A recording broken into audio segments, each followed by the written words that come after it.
오늘 우리에게 주시는 하나님 말씀은 마태복음 28장 7절에서 10절입니다.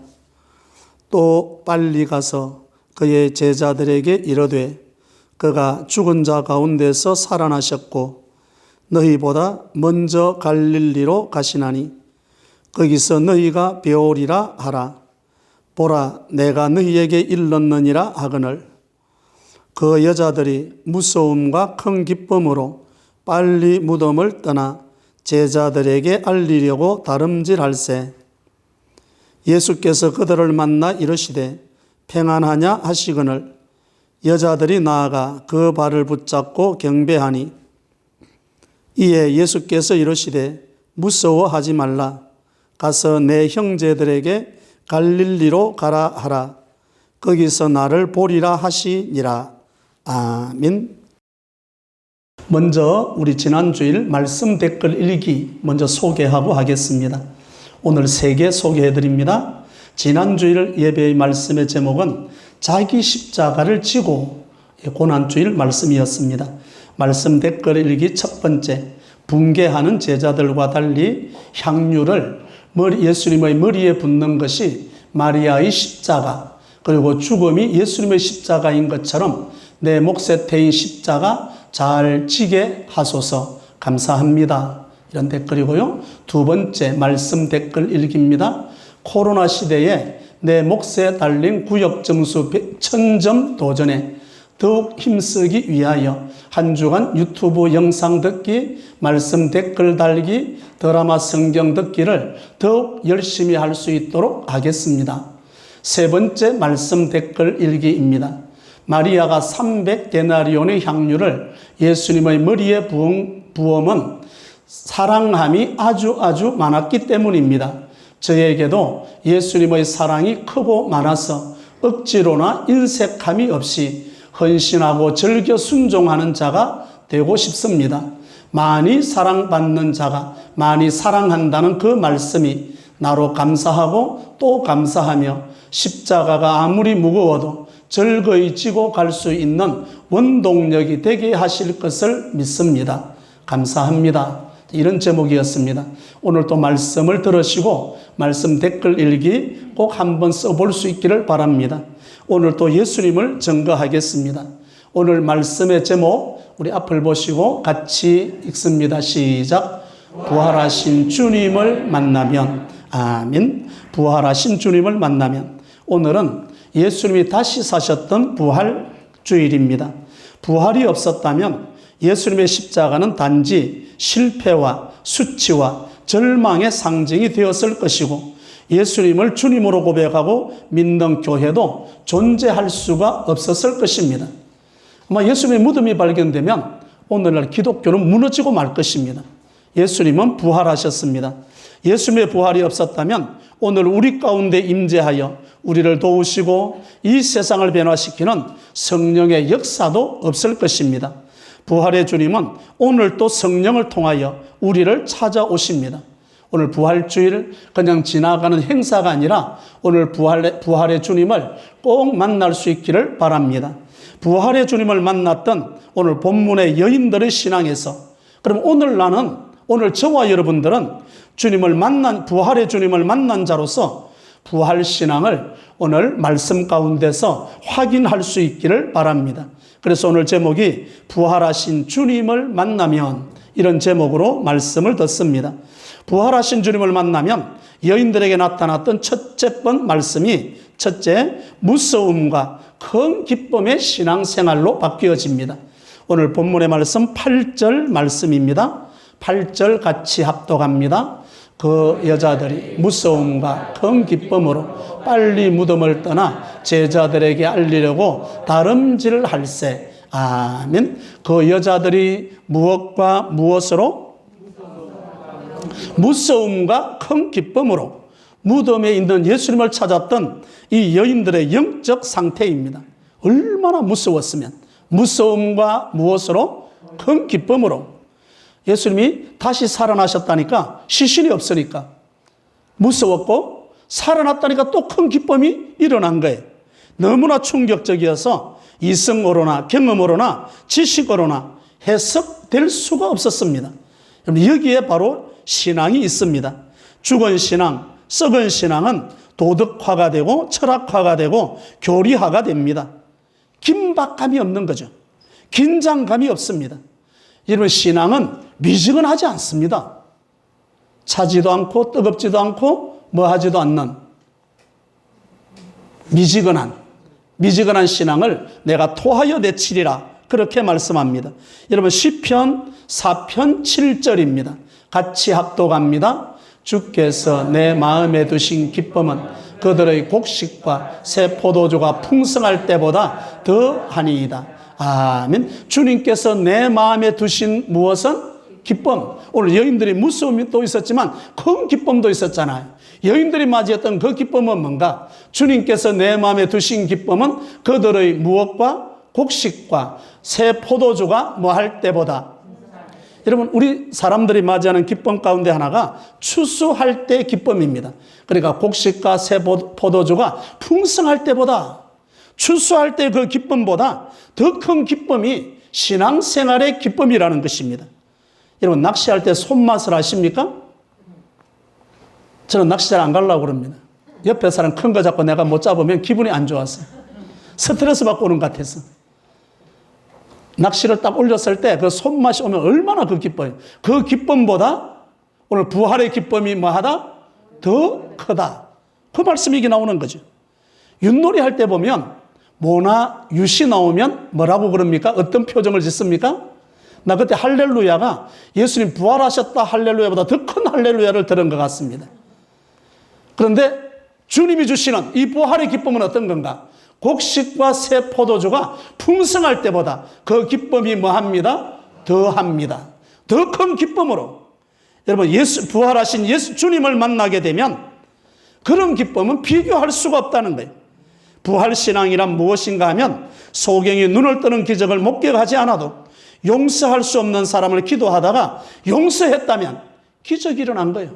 우리는 그런 기적들은 상당히 무시하고 지나갈 때가 많습니다. 절대 포기할 수 없었던 것을 이상하게 포기가 된다는 거예요. 고칠 수 없는 성품이 나도 모르게 고쳐진다는 거예요. 공적 예배, 주일 낮, 주일 밤, 수요일 저녁, 금요 구역 예배, 매일 아침 새벽 예배가 나도 모르게 가고 싶어진다는 거예요. 이걸 지키겠다고 마음이 생겨진다는 거예요. 어떤 사람은 나는 담배는 죽어도 못 끊을 것 같다. 근데 담배 끊은 분의 고백을 들었습니다. 담배 연기를 맡는 순간 나도 모르게 머리가 띵 하더란다. 그래서 담배를 끊었다는 거예요. 나는 술은 절대로 끊을 수가 없어. 그런데 나도 모르게 술이 끊어진 거예요. 이게 다 부활신앙입니다. 성령님이 역사하시는 거죠. 부활신앙은 사건이 일어나는 것입니다. 기독교 사건은 죽은 사건이 아니라 살아 움직이는 사건입니다. 뭔가가 변화가 돼요. 예수님의 무덤을 찾았던 여인들의 마음속에 이것이 생기기 시작한 거예요. 무서움과 큰 기쁨이 교차하고 있는 거예요. 여기에서 부활신앙을 볼 수가 있습니다. 사도행전 5장 40절, 41절, 42절 제자들의 부활신앙의 모습입니다. 무서움과 큰 기쁨이 교차했던 이들에게 오늘 40절, 41절, 42절 같이 합독합니다. 그들이 옳게 여겨 사도들을 불러들여 채찍질하며 예수의 이름으로 말하는 것을 금하고 놓으니 사도들은 그 이름을 위하여 능욕받는 일에 합당한 자로 여기심을 기뻐하면서 공회 앞을 떠나니라. 그들이 날마다 성전에 있든지 집에 있든지 예수는 그리스도라고 가르치기와 전도하기를 그치지 아니하니라. 아멘. 어떤 대가를 치러도 어떤 42절을 그대로 보십시오. 그들이 날마다 어디에 있든지 성전에 있든지 어디 있든지 집에 있든지 예수는 누구라고 그리스도라고 가르치기와 뭐하기를 거치지 않는다? 전도하기를. 부활신앙이 들어오면 여전히 부활신앙이 들어오면 굴곡이 없습니다. 굴곡이 없어요. 여전히 변함없이 그대로 쭉 이어져 가는 거죠. 부활신앙은 살아서 오늘 또 역사합니다. 예수는 그리스도라고 가르치며 전도하기를 쉬지 않았다. 여러분, 우리 옆 동네에 우리 교회 전도하러 왔던 청년들이 있었습니다. 수련회 하면서 노방 전도한다고 청년들이 옆 동네 갔다가 대문을 열고 예수 이야기하는 그 말 한마디에 소금 한 바가지가 날라왔습니다.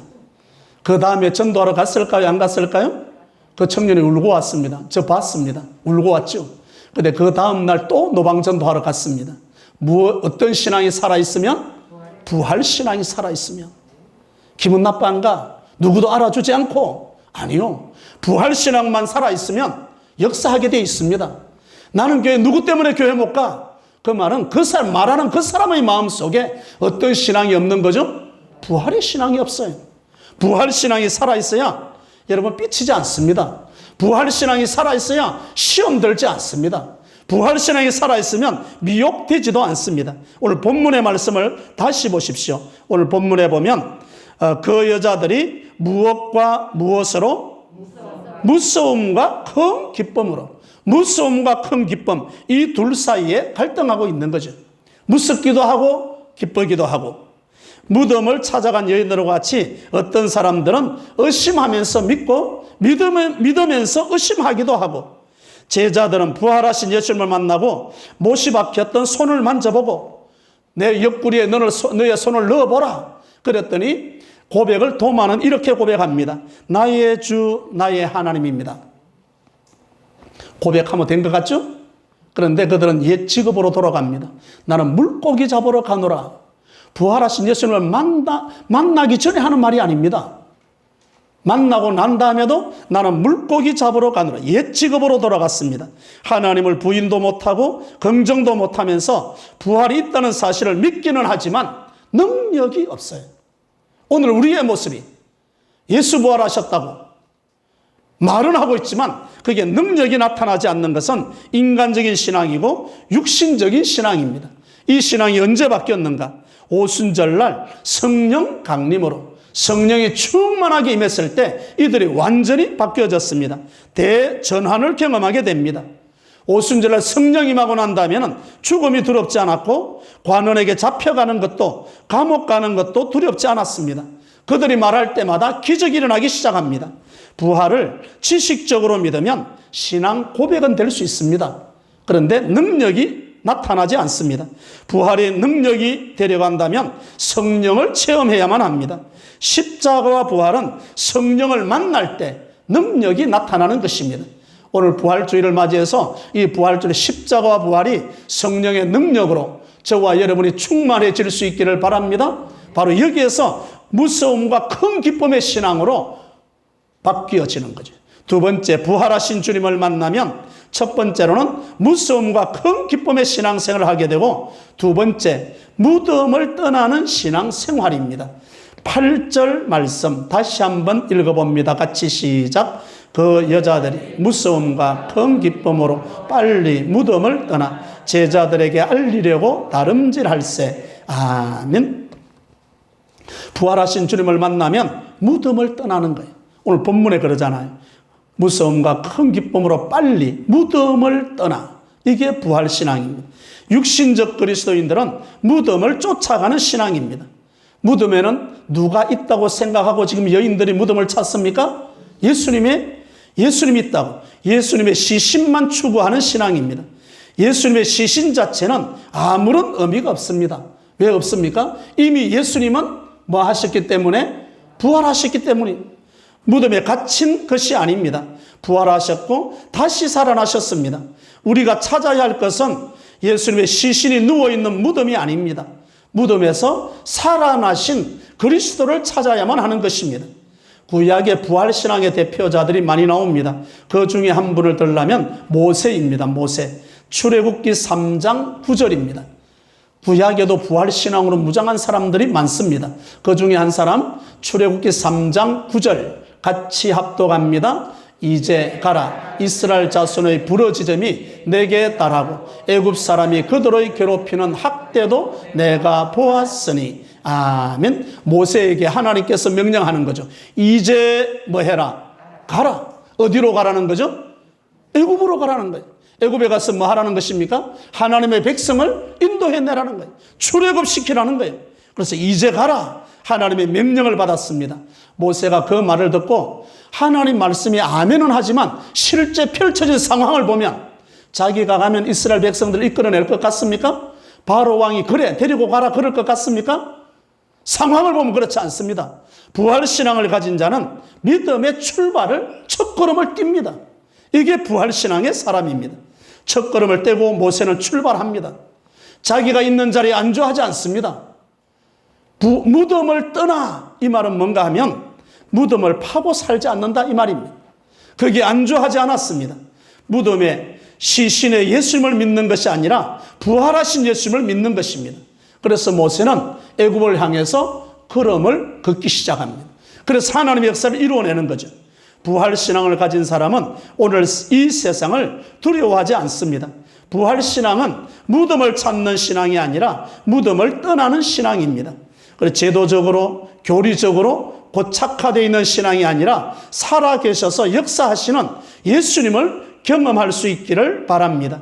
여인들은 무덤을 떠나 제자들에게 알리려고 오늘 보면 뛰어갑니다. 오늘 여기 그 말씀이 나오죠. 8절 말씀입니다. 그 여자들이 무서움과 큰 기쁨으로 빨리 무덤을 떠나 제자들에게 알리려고 뭐 할세? 달려가는 거예요. 걸어가는 게 아니라 달려갑니다. 달려가는 신앙 말입니다. 절박성, 긴박성 이런 게 있는 거죠. 급해요. 다음을 있을 수가 없는 거예요. 내일 알려주지 아닙니다. 지금 급한 거야. 긴박한 신앙입니다. 오늘 또 할 수 있고 내일 또 할 수 있는 것은 신앙이 아닙니다. 오늘 예배 못 드리면 내일 드리면 되지. 긴박성이 없다는 거예요. 여러분 부활신앙은 긴박성을 가집니다. 현실성이 있어야 되는 거죠. 오늘 말씀을 들으면 그 말씀에 대한 기대가 일어나고 말씀에 흥분이 일어나야 됩니다. 여러분 기도는 뭐라고 그럽니까? 우리 교회에서 기자 돌림인데 기도는 기다림, 기대, 기획, 기쁨. 그래서 기도하는 거예요. 안 되니까 기도는 한번 해보지. 미지근하게 하는 게 아닙니다. 기도는 기다림입니다. 하나님 역사하신다는 기다림이 있어야 되는 거죠. 신앙생활은 항상 살아서 역사하는 긴박성, 다름질할새 달려가는 신앙입니다. 신앙은 모험입니다. 근본적으로 변화가 일어나야 되고 근본적으로 움직여야 됩니다. 우리 자신이 변화하는 것이 부활신앙입니다. 역대하 35장에도 보면 요시야 왕의 부활신앙이 등장합니다. 역대하 35장 6절과 7절 같이 합독합니다. 스스로 성결하게 하고 유월절 어린 양을 잡아 너희 형제들을 위하여 준비하되 여호와께서 모세를 통하여 전하신 말씀을 따라 행할지니라. 요시야가 그 모인 모든 일을 위하여 백성들에게 자기의 소유 양떼 중에서 어린 양과 어린 염소 3만 마리와 수소 3천 마리를 내어 유월절 제물로 주매. 아멘. 우리 새벽에 열왕기하 말씀을 강해해 가는데 요시야 왕 때 와서 유월절을 지키는데 거기 말씀이 뭐라고 나오는가 하면 사사시대로부터 지금까지 이렇게 유월절을 지킨 적이 없었다. 물론 그 중간에 유월절이 있었죠. 그런데 요시야 왕처럼 제대로 지킨 적이 없었다 그 말입니다. 요시야. 왜 요시야 왕이 그런가? 오늘 6절에 보면 스스로 성결하고 유월절 어린 양을 잡아 너희 형제들을 위하여 준비하되 그래놓고 여호와께서부터 같이 읽어봅니다. 시작. 여호와께서 모세를 통하여 전하신 말씀을 따라 행할지니라. 아멘. 여호와께서 모세를 통하여 전하신 말씀을 따라. 이게 부활의 신앙입니다. 말씀을 따라 진행하는 거죠. 말씀을 따라서. 철저하게 말씀을 따라서 움직이는 것이 부활의 신앙입니다. 오늘 부활 신앙을 보게 되면 다름질하는 거예요. 걸어가지 않는다.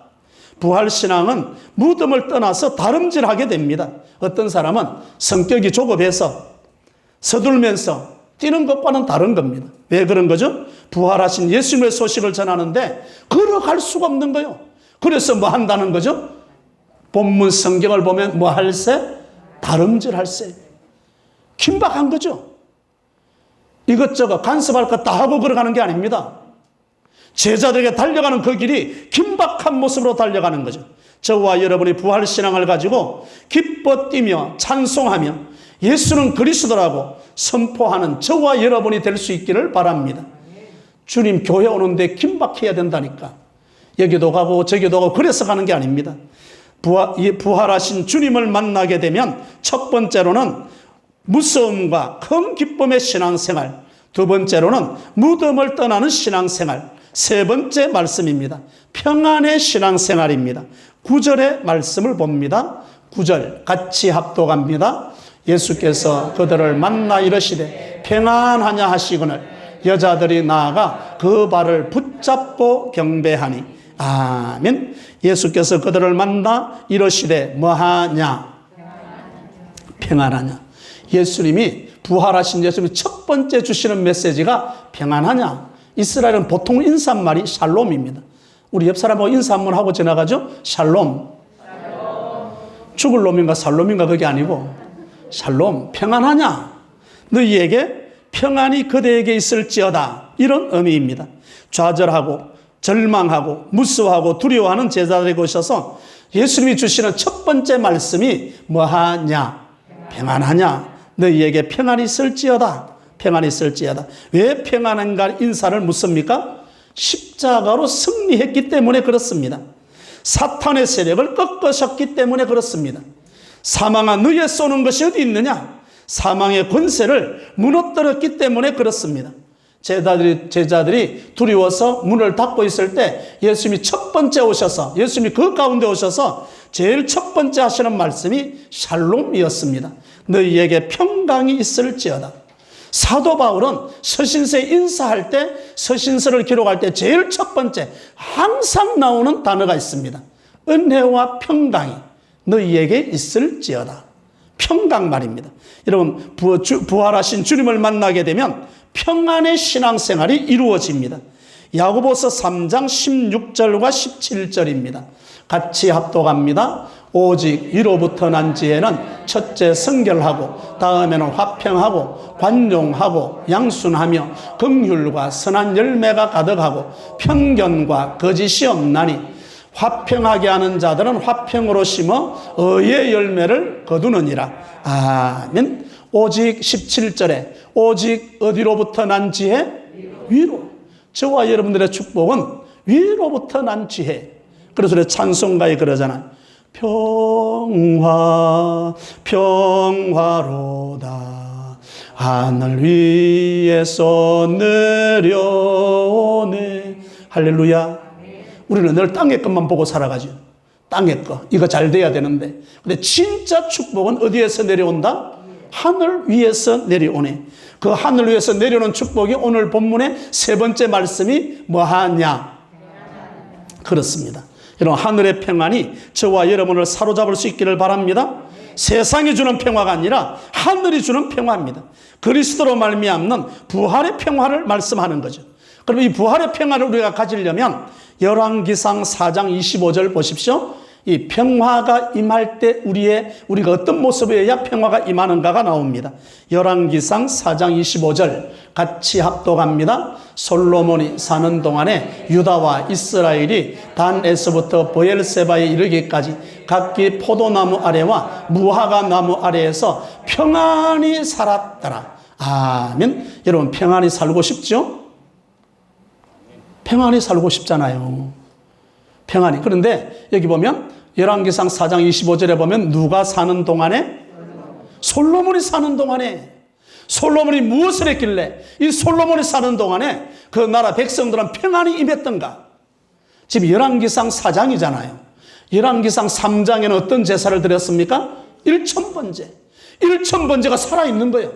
일천번제, 오늘로 말하면 예배가 살아있을 때 우리에게 뭐가 임한다? 평안이 임하는 거예요. 평안과 예배는 뗄래야 뗄 수가 없는 것입니다. 그런데 열왕기상 11장을 가보십시오. 열왕기상 11장 11절 같이 합독합니다. 여호와께서 솔로몬에게 말씀하시되 내게 이러한 일이 있었고 또 네가 내 언약과 내가 내게 명령한 법도를 지키지 아니하였으니 내가 반드시 나라를 내게서 빼앗아 내 신하에게 주리라. 아멘. 왜 누렸던 평안을 뺏기게 됩니까? 열왕기상 11장에 오면 하나님께 3장에 드렸던 일천번제 예배가 무너진 거예요. 예배가 무너졌을 때 어떻게 되는가? 평안은 깨져버립니다. 평안은 산산조각 나버렸습니다. 내가 이 나라를 네게서 빼앗아서 네 신하에게 주리라. 그래서 대적자가 일어납니다. 대적자가 하닷, 르손, 여로보암 대적자가 일어나죠. 여러분, 우리가 예수를 믿고 믿음 생활 잘하고 있는데 왜 갈등이 일어납니까? 마음이 편하지 않습니까? 무엇이 무너졌다? 예배. 예배가 무너지면 그렇게 되는 거예요. 오늘 여기 보면 세 번째, 부활하신 주님을 만나게 되면 예배가 회복됩니다. 어떻게? 오늘 9절의 말씀을 다시 보십시오. 예수께서 그들을 만나 이르시되 평안하냐 하시거늘 여자들이 나아가 그 발을 뭐하고? 붙잡고 뭐하니? 경배가 나오잖아요. 누구의 발을 붙잡고 경배합니까? 예수님의 발을 붙잡고 경배합니다. 여러분, 발을 붙잡으려고 그러면 서 있어야 됩니까? 꿇어 엎드려야 됩니까? 꿇어 엎드려야 되죠. 자신을 낮춰야 됩니다. 여기에서 경배가 나오는 거죠. 무릎을 꿇고 경배했다는 것은 겸손과 예배를 의미합니다. 우리 동방 박사들도 목자들도 아기 예수님께 뭐 하였더라? 경배, 예배를 드렸습니다. 예배가 예배되지 못하는 것은 우리가 이미 마음이 높아졌습니다. 교만한 생각을 가지고 있습니다. 그 가운데 하나가 뭔가 하면 나도 무엇이 있다고 생각하기 때문에 그렇습니다. 뭐가 있습니까? 지식이 있다고 그러고 돈이 있다고 그러고 명예가 있다고 그러고. 그래서 교회에 와서 내가 뭔가를 대접받아야 된다고 생각합니다. 그래서 허리를 구부르지 않습니다. 목을 곧게 세우는 거죠. 그리고 오늘 부활의 주님을 만났던 이 여인들처럼 그 발을 붙잡고 경배하지 않습니다. 내가 뭔가를 대접받아야 된다는 그런 생각으로 합니다. 아니요. 간폭교 오늘 말씀을 듣는 우리 성도님들은 교회 올 때 무릎을 꿇고 올 수 있기를 바랍니다. 나를 낮추어야 됩니다. 경배의 자세로 와야 되는 거죠. 사람에게 대접을 받으려고 할 때 참된 예배는 이미 무너지는 것입니다. 형제에게 군림하는 것이 아니라 형제를 섬기러 와야 됩니다. 우리 고난주간에 말씀드렸잖아요. 한 여인이 예수님의 머리에 무엇을 부었다? 향유를 부었습니다. 그 자체가 예배입니다. 그 자체가 예배. 우리의 신앙생활이 피곤한 것은 예배가 없기 때문에 그렇습니다. 예배는 없고 사역만 있을 때 원망하고 불평하고 갈등의 연속이 일어납니다. 이 시간 부활하신 주님 앞에 엎드려서 나의 주 나의 하나님입니다. 나의 주 나의 하나님을 찬양합니다. 무슨 재미로 살아가렵니까? 예배 드리는 재미로 살아야 됩니다. 오늘 부활하신 예수님을 만나면 예배 드리는 재미가 회복될 수 있다는 거죠. 오늘 말씀의 제목이 무엇이었습니까? 부활하신 주님을 만나면 첫째, 무서움과 큰 기쁨의 신앙생활입니다. 부활의 신앙 고백은 성령을 만날 때 능력이 나타나게 됩니다. 둘째, 무덤을 떠나는 신앙생활입니다. 우리가 찾아야 할 것은 예수님의 시신이 있는 무덤이 아니라 무덤을 떠나 살아계신 그리스도를 찾아야만 합니다. 셋째, 평안의 신앙생활입니다. 부활하신 예수님의 첫 번째 메시지는 평안이었습니다. 샬롬이었습니다. 솔로몬 왕은 1000번째 예배가 살아있을 때 평안했던 것처럼 예배 드리는 재미로 이 땅에서 평안을 누리는 저와 여러분이 되시기를 주님의 이름으로 축원합니다.